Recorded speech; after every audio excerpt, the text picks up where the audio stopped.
Alright, hey guys, here we are, Namhae Cliffs, the hole 4 par 4. We're going to be putting together a tutorial for.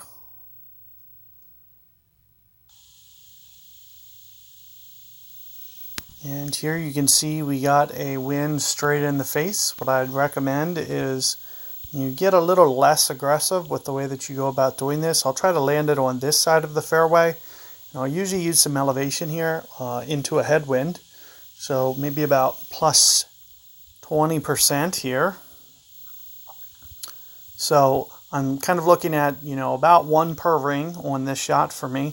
And I'll just kind of top spin it as much as possible. See that I kind of offset to the right with my ball guide since I have a left pointed wind. And I'm just going to kind of shoot for right around about 10 rings right there. I don't anticipate that, I'm going to run through this fairway. And there you can see that it just kind of lands on the north half. And, with that wind effect, it's going to end up pulling it much closer towards the middle of the fairway. It's going to give you a very, reliable tee shot, very centered. It really doesn't matter, distance-wise, what club you have. You could get away with, Thor 3, Thor 4 on this tour.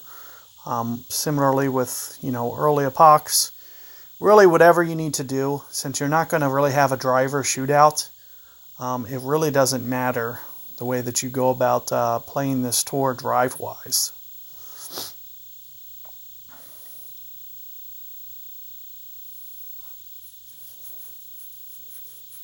So let's take a look here at what we're going to have left for our approach. And what I'll usually set up for here is Thorn.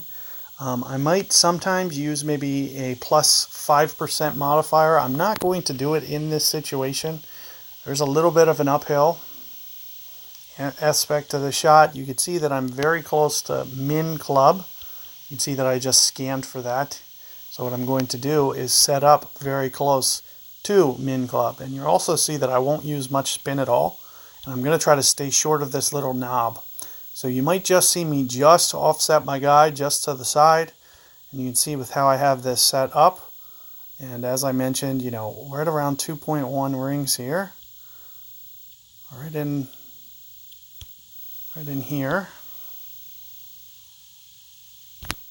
Ooh, didn't catch the perfect ball. So that is probably shooting out towards the left. Yeah, still caught the edge there. So a little lucky on that one. Not sure why that hung up. Ring-wise, I should have been pretty spot on. So I would have expected that to lip out left edge there. There really shouldn't have been any reason for that to go in with a great ball. I felt like, my timing was pretty good. I think that was kind of bad luck more than anything that it even gave me a great ball. But I'll take it, I guess.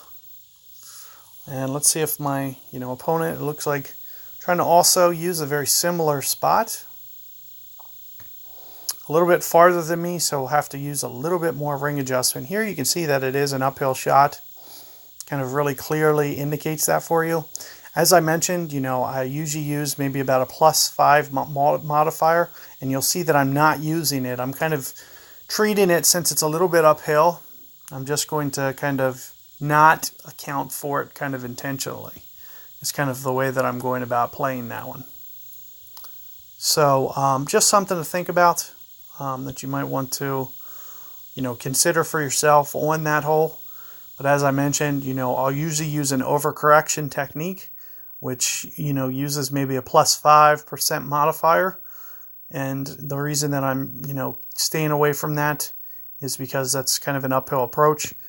So I'll be more inclined to do an overplay that is, elevation based. Let's just say, hypothetically, using 5% less elevation than what I would usually do, kind of takes a little bit less of a correction that I would have usually done. You could even maybe lower it to maybe even minus 5% in that for the situation of that hole. So good luck there, guys, and catch you guys on the next one.